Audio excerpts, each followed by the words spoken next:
ఎమ్మెల్సీగా కోదండరాం ప్రమాణ స్వీకారం ఆగిపోవడానికి కారణమేంటి? దీని వెనుక బీఆర్ఎస్ వ్యూహం ఏమైనా ఉందా? కోదండరాంకి ఎమ్మెల్సీగా అవకాశం వస్తుందా రాదా? గవర్నర్ కోట ఎమ్మెల్సీలుగా ఎంపికైన కోదండరాం, అమీర్ అలీఖాన్ ఎవరైతే ఉన్నారో వీరిద్దరూ ఎమ్మెల్సీలుగా ప్రమాణ స్వీకారం చేయడానికి ఇంకా సమయం పడుతుందా? హైకోర్టు ఎటువంటి డైరెక్షన్ ఇచ్చే అవకాశం ఉంది?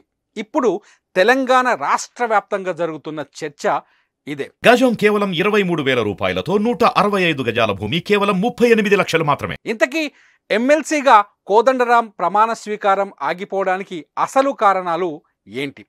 నిజానికి ఎమ్మెల్సీలుగా అంటే ఎన్నికలు రాకముందుకు గవర్నర్ కోట ఎమ్మెల్సీలుగా బీఆర్ఎస్ ప్రభుత్వం, అప్పటి బీఆర్ఎస్ ప్రభుత్వం దాసోజు శ్రవణ్ అలాగే కుర్రా సత్యనారాయణ పేర్లని ప్రతిపాదించింది. వీరిద్దరికీ ఎమ్మెల్సీలుగా ఎంపిక చేయాలని చెప్పేసి గవర్నర్కి రికమెండ్ చేశారు. అయితే అప్పట్లో బీఆర్ఎస్కు గవర్నర్కు మధ్య కొంత గొడవ ఘర్షణ వాతావరణం ఉంది. గవర్నర్కి ఆఫీస్కి, ప్రభుత్వ సచివాలయానికి, ప్రగతి భవన్కు, రాజ్ భవన్కు మధ్య తీవ్రమైన గ్యాప్ ఏర్పడింది. అంతేకాదు గవర్నర్ తమిళిసై ఎవరైతే ఉన్నారో గవర్నర్ గారు చాలా స్పష్టంగా చెప్పారు, వీళ్ళని ఎందుకు ఎమ్మెల్సీలుగా ఎంపిక చేయాలో సరైన సమాచారం ఇవ్వాలని చెప్పేసి ఆమె రికమెండ్ చేశారు ప్రభుత్వానికి. ఇలా ఆ ఎమ్మెల్సీల ఫైల్ పెండింగ్లోనే ఉండిపోయింది. దీంతో దాసోజు శ్రవణ్ కానీ కుర్రా సత్యనారాయణ పేర్లు కానీ ఫైనల్ కాలేదు. దాంతోపాటు గవర్నర్ కోటా కింద వాళ్ళని ఎమ్మెల్సీగా ఎంపిక చేయలేదు. దీంతో దాసోజు శ్రవణ్, కుర్రా సత్యనారాయణ హైకోర్టుకు వెళ్ళారు. గవర్నర్ కోట ఎమ్మెల్సీలుగా వాళ్ళిద్దరిని ఎంపిక చేయాలని రాష్ట్ర ప్రభుత్వం కేబినెట్ నిర్ణయం తీసుకున్నప్పటికీ కేబినెట్ నిర్ణయాన్ని గవర్నర్ ఆమోదించకపోవడం చట్ట విరుద్ధమంటూ వాళ్ళు హైకోర్టులో పిల్ దాఖలు చేశారు. ఇదంతా జరుగుతున్న పరిణామంలోనే, కేసు విచారణ కొనసాగుతున్న తరుణంలోనే రాష్ట్రంలో ఎలక్షన్స్ ఒక కాలం వచ్చేసింది, ఎన్నికలు వచ్చేసాయి. ఎన్నికల ప్రచారంలో అంతా బిజీ అయిపోయారు, ఎలక్షన్స్ అయిపోయాయి. ఈలోపు ప్రభుత్వం మారిపోయింది, కాంగ్రెస్ అధికారంలోకి వచ్చింది. కానీ గవర్నర్ కోట ఎమ్మెల్సీల పైన వివాదం అలాగే కొనసాగుతోంది. అది హైకోర్టులోనే ఉండిపోయింది. దానిపైన ఎటువంటి నిర్ణయం కూడా రాలేదు, హైకోర్టు విచారణలోనే ఉంది. ఈ తరుణంలోనే కొత్తగా అధికారంలోకి వచ్చిన కాంగ్రెస్ పార్టీ మళ్ళీ గవర్నర్ కోట ఎమ్మెల్సీలని నియమించాలని చెప్పేసి నిర్ణయం తీసుకుంది. ఈ గవర్నర్ కోట ఎమ్మెల్యేల కోటాలో ప్రొఫెసర్ కోదండరాం ఎవరైతే తెలంగాణ ఉద్యమంలో కీలక పాత్ర పోషించిన వ్యక్తి, జేఏసీని ఏర్పాటు చేసి తెలంగాణలోని అన్ని రాజకీయ పార్టీలను ఏకతాటిపైకి తెచ్చిన వ్యక్తి, మిలియన్ మార్చ్ అట్లాగే సకల జనుల సమ్మె వంటి ఉద్యమాలను నడిపించిన వ్యక్తి కోదండరాం పేరుని ఈసారి కాంగ్రెస్ ప్రభుత్వం ఎమ్మెల్సీగా ప్రపోజ్ చేసింది. కోదండరాంతో పాటు సియాసత్ ఎడిటర్ అమీర్ అలీఖాన్ పేరును కూడా కాంగ్రెస్ పార్టీ ఈసారి గవర్నర్ కోటాలో ఎమ్మెల్సీగా ఎంపిక చేసేందుకు ప్రతిపాదన చేసింది. వీళ్ళిద్దరూ డైరెక్ట్గా ఎమ్మెల్సీగా ఎన్నిక అవుతారని అందరూ క్లారిటీకి వచ్చారు. గవర్నర్ కోట ఎమ్మెల్సీల వివాదం, గతంలో ఉన్న దాసోజు శ్రవణ్, కుర్రా సత్యనారాయణ వివాదం ఇంకా తెరపైకి రాదేమో అనుకున్నారు. ఈలోపు కాంగ్రెస్ ఎమ్మెల్యేల సంఖ్య పెరిగిపోయింది, కాంగ్రెస్ ప్రభుత్వం వచ్చింది, కాంగ్రెస్ కేబినెట్ ఈ నిర్ణయం తీసుకోవడంతో గవర్నర్ ఆమోదిస్తారనుకున్నారు. కానీ ఈలోపు దాసోజు శ్రవణ్ కావచ్చు, కుర్రా సత్యనారాయణ కావచ్చు, వీళ్ళు హైకోర్టులో గతంలో ఉన్న పిటిషన్ పైన మళ్ళీ విచారణ కోరారు, హైకోర్టుకు వెళ్ళారు. దీంతో కోర్టు గవర్నర్ కోట ఎమ్మెల్సీల పైన స్టేటస్ కో విధించింది. ప్రస్తుతం ఉన్న తటస్థ స్థితిని కొనసాగించాలని చెప్పి కోర్టు నిర్ణయం తీసుకుంది. దీంతో కోదండరాం, అమీర్ అలీఖాన్ ప్రమాణ స్వీకారం చేయకుండా ఆగిపోవాల్సిన పరిస్థితి ఏర్పడింది.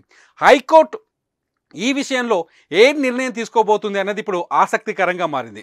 మొదటి నుంచి అంటే కోదండరాంని ఎమ్మెల్సీగా ప్రతిపాదించినప్పటి నుంచే బీఆర్ఎస్ నుంచి అనేక విమర్శలు ఏర్పడ్డాయి. బీఆర్ఎస్కు అనుబంధంగా ఉన్న కొన్ని సోషల్ మీడియా ప్లాట్ఫామ్లలో కోదండరాంకు వ్యతిరేకంగా ప్రచారం జరిగింది.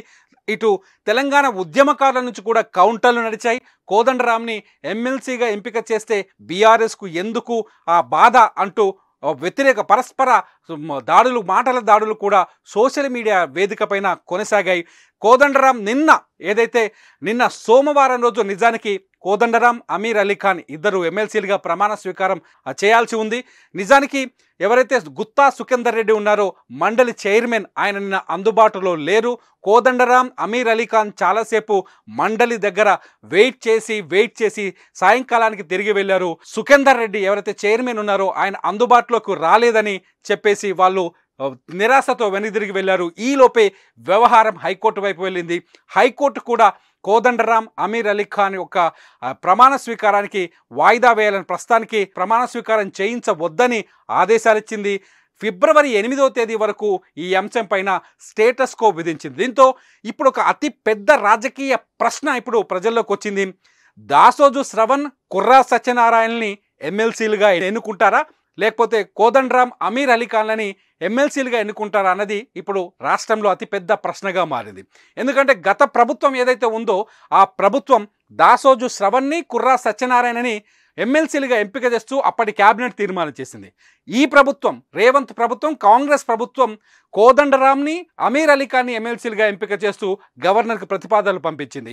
వీళ్ళిద్దరిని ఎంపిక చేస్తారా ఆ గవర్నర్ 2 ఎమ్మెల్సీ సీట్లలో, లేకపోతే వాళ్ళిద్దరిని ఎంపిక చేస్తారా అన్నది ఇప్పుడు చాలా ఆసక్తికరమైన ప్రశ్న ఏర్పడింది. హైకోర్టు ఇచ్చే డైరెక్షన్ ఆధారంగా ఈ ప్రశ్నకు సమాధానం దొరుకుతుందని అందరూ ఆశిస్తున్నారు. కోదండరాంని గనక ఎమ్మెల్సీగా ఎంపిక చేసిన రోజే, కోదండరాంని ఎమ్మెల్సీగా ఆయన పేరు ప్రతిపాదించిన రోజే ఆయన రేవంత్ క్యాబినెట్లోకి రాబోతున్నారని, విద్యాశాఖ బాధ్యతల్ని కోదండరాంకి అప్పచెప్పబోతున్నారని చెప్పేసి ప్రచారం జరిగింది. కోదండరాం రేవంత్ టీంలో పనిచేస్తారని, మంత్రిగా పనిచేయబోతున్నారని ఒక చర్చ జరిగింది. ఒకవేళ బీఆర్ఎస్ నుంచి కూడా ఈ కోదండరాంపై విమర్శలు వచ్చిన నేపథ్యంలో కోదండరాం ఎమ్మెల్సీగా ఎన్నిక కాకపోతే ఇదంతా కొత్త రాజకీయ చర్చకు, దుమారానికి దారితీసే అవకాశం కనిపిస్తుంది. చూద్దాం హైకోర్టు ఇచ్చే డైరెక్షన్ ఎలా ఉండబోతుంది, హైకోర్టు ఎటువంటి నిర్ణయం ప్రకటించే వీలుందన్నది ఇప్పుడు తెలంగాణలో సర్వత్రా ఉత్కంఠను తెరలేపుతోంది.